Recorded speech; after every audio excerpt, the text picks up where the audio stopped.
Easy physics বই থেকে এই পর্বে আমরা কিছু সংক্ষিপ্ত প্রশ্ন ব্যাখ্যা করব, যেই প্রশ্নগুলো তোমাদের পরীক্ষায় সংক্ষিপ্ত প্রশ্ন আকারে আসতে পারে সৃজনশীলের ক আকারে, আসতে পারে এমসিকিউ এর অপশন হিসাবে।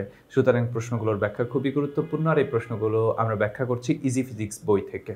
প্রথম প্রশ্নটা খেয়াল করো, তাপ কি? তাপ হলো এক প্রকার শক্তি যা পদার্থের অণুসমূহের কম্পন বা গতির কারণে পাওয়া যায়। মানে পদার্থের অণু বা কম্পনের গতির কারণে যেই শক্তিটা পাওয়া যায় তাকে আমরা মূলত তাপ শক্তি বলতে পারি।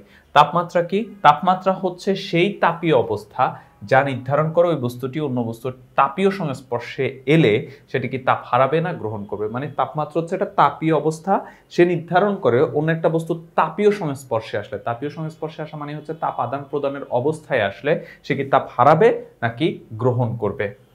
তাপমাত্রার এসআই একক কি? তাপমাত্রার এসআই একক হচ্ছে কেলভিন। এছাড়াও সেলসিয়াস, ফারেনহাইট নামে আরো দুইটা একক আমরা ব্যবহার করে থাকি, কিন্তু আন্তর্জাতিক একক যেটা সেটা হচ্ছে কেলভিন।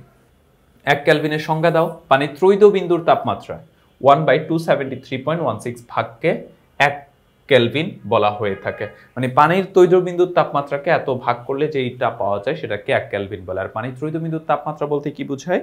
যে তাপমাত্রায় পানি তরল, বায়বীয় এবং কঠিন অবস্থায় একই সাথে বিরাজ করতে পারে সেটাকে পানির ত্রৈধ বিন্দু বলা হয়ে থাকে। আপেক্ষিক তাপ কি? 1 কেজি ভরের কোন বস্তুর তাপমাত্রা 1 কেলভিন বাড়াতে যে পরিমাণ তাপের প্রয়োজন হয় তাকে ওই বস্তুর উপাদানের আপেক্ষিক তাপ বলে। 1 কেজি ভরের কোন বস্তুর তাপমাত্রা 1 কেলভিন বাড়াতে যেই তাপের প্রয়োজন হয় তাই ওই বস্তুর উপাদানের আপেক্ষিক তাপ।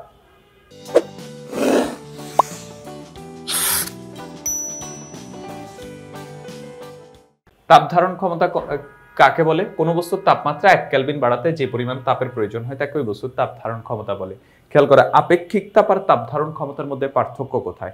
আপেক্ষিক তাপের ক্ষেত্রে আমরা বলে দিয়েছি 1 কেজি ভরের কোন বস্তুর তাপমাত্রা, আর তাপ ধারণ ক্ষমতার বলতেছি যে কোনো ভরের কোন বস্তুর তাপমাত্রা 1 কেলভিন বাড়াতে যেই তাপের প্রয়োজন হয় তাকে তাপ ধারণ ক্ষমতা বলে। অভ্যন্তরীণ শক্তি কি? বস্তুর অভ্যন্তরস্থ অণু, পরমাণু ও মৌলিক কণাসমূহের রৈখিক গতির স্পন্দন গতি, ঘূর্ণন গতি এবং তাদের মধ্যকার বলের কারণে যে শক্তির উদ্ভব হয়। অর্থাৎ একটা বস্তুর অভ্যন্তরে তো অণু, পরমাণু আছে, এদের রৈখিক গতি হোক, ঘূর্ণন গতি হোক, কিংবা তোমার স্পন্দন গতি হোক, এই সবের কারণে যে শক্তির উদ্ভব হয় তাকে অভ্যন্তরীণ শক্তি বলে।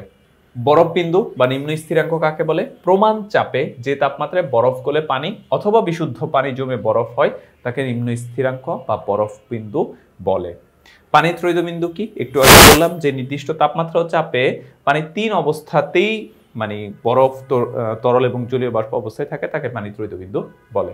স্থিরাঙ্ক কাকে বলে? তাপমাত্রার স্কেল তৈরির জন্য যেই দুটি নির্দিষ্ট তাপমাত্রাকে স্থির ধরে নেওয়া হয় তাদেরকে স্থিরাঙ্ক বলে। যেমন সেলসিয়াসের ক্ষেত্রে 0 সেলসিয়াস আর 100 ডিগ্রি সেলসিয়াস, ক্যালভিনের ক্ষেত্রে 273 আর 373 কে ধরে নেওয়া হয়, ফারেনহাইটের ক্ষেত্রে তোমার 32 আর 212 কে ধরা হয়।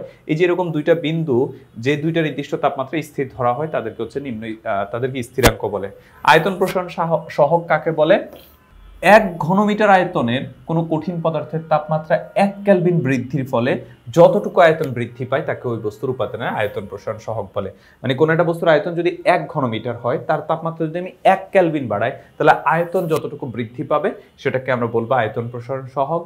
তারপরে দৈর্ঘ্য প্রসারণ সহগ কাকে বলে? সেম ডেফিনেশন, জাস্ট 1 ঘনমিটারের জায়গায় 1 মিটার দৈর্ঘ্যের কোনো বস্তুর তাপমাত্রা 1 কেলভিন বৃদ্ধি করলে এর দৈর্ঘ্য যতটুকু বৃদ্ধি পাবে তাকেই বলা হবে দৈর্ঘ্য প্রসারণ সহগ। প্রকৃত প্রসারণ কাকে বলে? মানে তরলের প্রকৃত প্রসারণ কাকে বলে? তরলকে যদি কোনো পাত্রে না রেখে, যদি সম্ভব হতো কোনো পাত্রে না রেখে যদি সরাসরি তাপ দেওয়া যেত, তাহলে তখন যে প্রসারণটা পাওয়া যেত তাকে আমরা প্রকৃত প্রসারণ বলতাম।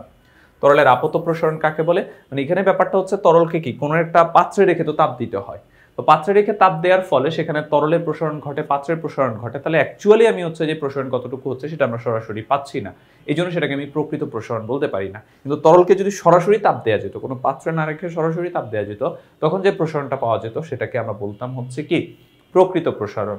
এরপর আপত প্রসারণ কি? কোনো পাত্রে তরল রেখে তাপ দিলে পাত্রের প্রসারণ বিবেচনায় না এনে তরলে যে প্রসারণ পাওয়া যায় তাকে তরলের আপত প্রসারণ বলে।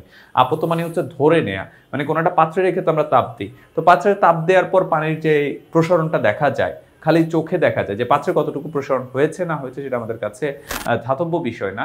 এমনি পানির যে প্রসারণটা আমরা দেখতে পাই পাত্র রেখে তাপ দেওয়ার ফলে যে প্রসারণটা দেখা যায় সেটাকে আমরা বলি আপত প্রসারণ। গলন কাকে বলে? তাপ প্রয়োগে কঠিন পদার্থকে তরলে পরিণত করাকে গলন বলে, অর্থাৎ তাপ দিয়ে কঠিন পদার্থকে তরলে পরিণত করাকেই বলা হয় গলন।